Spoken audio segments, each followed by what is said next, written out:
దానికి వందనాలు పాస్టర్ వందనాలు. నేనైతే అమ్మమ్మ వచ్చి ఒకటే పిలిచేది. మా పిల్లలు కూడా గిట్ట పిల్లలే. సుందరం తల్లి లేదు అమ్మమ్మ, అమ్మమ్మ రాశాంతమ్మ రాశాంతమ్మ అని పిలిచేది. పిలిస్తే నేను ఏడ వస్తామమ్మ, నాకు ఇంట్లో సంసారం సరిపోతుండే అని చెప్పేదాన్ని. ఆమె పిలిచి పిలిచి పిలిచి పిలిచి ఆమె చచ్చిపోయింది. నేను చచ్చిపోయాను. కేవలం పాస్టర్లు వచ్చిండ్రు. అసలు నాకు ప్రార్థన కూడా రాదు. నేను బాప్టిజం తీసుకున్నా, రాదు పుట్టిన 3 నెలలకు తీసుకున్నా నేను బాప్టిజం. నేను, మా ఆయన, మా ఆడపిల్ల, మా తోడుకోడలు నలుగురం మా ఇంట్లో తీసుకున్నాం.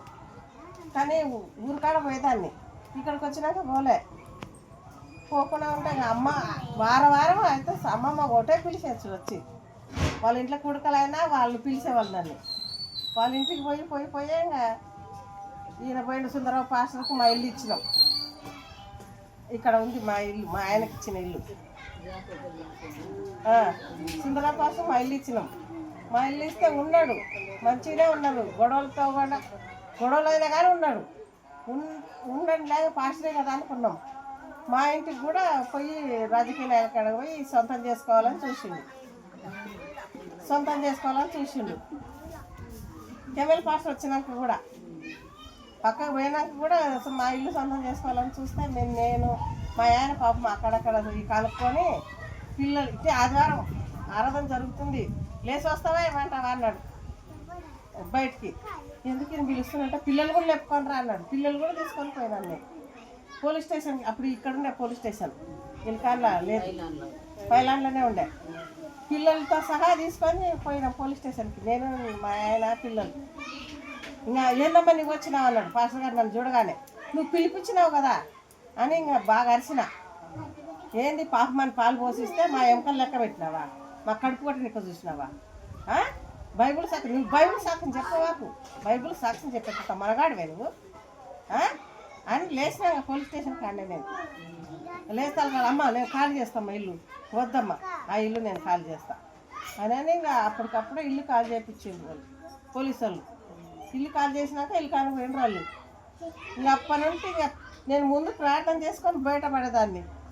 ఒక్కసారి దాక్ష పట్టుకుంటుందండి, ఆగు నువ్వేదో ఉరుకుతున్నావు ముందు ఆగా అని పట్టుకుంది. ఇక ప్రార్థన కూడా రాదు నాకైతే అసలుకి. మా ఆయన తీసుకుపోయి ఆ బాప్టిజం సంఘంలో వదిలిపెట్టింది. పండగ రోజు అక్కడ ఎందుకు కానీ మేము తిమ్మతి పాస్టర్లో చర్చికి వచ్చేవాళ్ళం. ఒకసారి వస్తే పెద్ద పిల్ల కూలబడిపోయింది ఇంటికి వచ్చి. ఏది చేసి ఏం దాటిందో ఏమో, అంత దూరం వద్దమ్మా మనం చర్చికి పోదమ్మా తెలియదు అని అనుకుంటూ ఉంటే మా ఆయనే నా సంఘంలో వదిలిపెట్టిండు నన్ను నా పిల్లల్ని. అక్కడ పోయినాక పిల్లలు అందరు మంచిగా కొద్దిగా పెద్దగా అయినారు. నా చిన్న పిల్లలు ఇద్దరు చిన్నగానే ఉన్నారు, విద్య వీళ్ళ. ఆ సంఘంలోనే పెరిగిండ్రు నా పిల్లలు కూడా. కెమెల్ పాస్టర్ వచ్చినాకనే ఆ సంఘము బాగు చేసిండు, పిల్లల్ని యవన బిడ్డల్ని బాగు చేసిండు. ద్రాక్ష పాశ్రమ పుణ్యమంటే నేను ప్రార్థన నేర్పించింది ఆమె, ప్రతిదీ నేర్పించింది, వంట కూడా నేర్పించింది నాకైతే. నువ్వు వంట చెయ్యి, వంట నేర్చుకో అని 100 కేజీలు కూడా వండేసినాం మేము. ఇలా రవి జానన్న ఇల్లు కూరగాయలు కోసిస్తే చేతి కింద నేను వాళ్ళ చేతి కింద వండేదాన్ని. అట్ట కూరలు బువ్వలు యవనస్తుల కూడికకి కానీ పిల్లలు బీబీఎస్ కానీ మీరిద్దరు పూరి చేయండి అని నాశనమని అన్నీ పెట్టేది. టిఫిన్ చేయండి మీరు అందరూ పిండి వంటలు చేసి అమ్ముకుంటే మీరు టిఫిన్ చేయండి అని టిఫిన్ పూరి పిండి తెప్పించి టిఫిన్ చేయబెట్టించింది మమ్మల్ని అన్నీ నేర్పించింది. కెమెల్ పాస్టర్ గారు ద్రాక్ష పాశ్రమం అనే మాకు నేర్పించింది. తర్వాత ఇస పురుగులు వచ్చి చల్లచదరం అయింది. ఇప్పుడు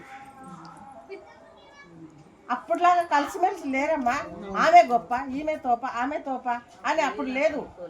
కొమ్మల మీద కొట్టేవాళ్ళు అప్పుడు.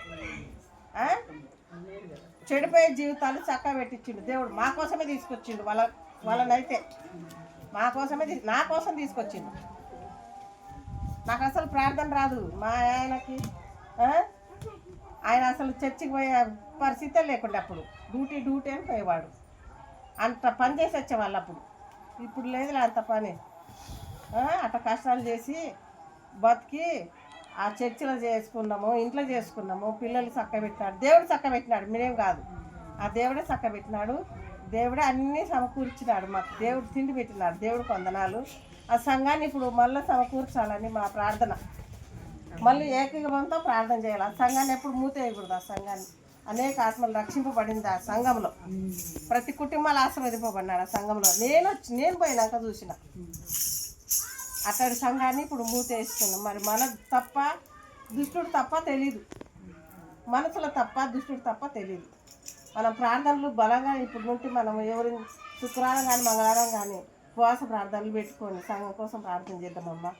మీకు చెప్తాను దాన్ని కాదు కానీ చెప్తున్నా నేను. అది అయ్యా.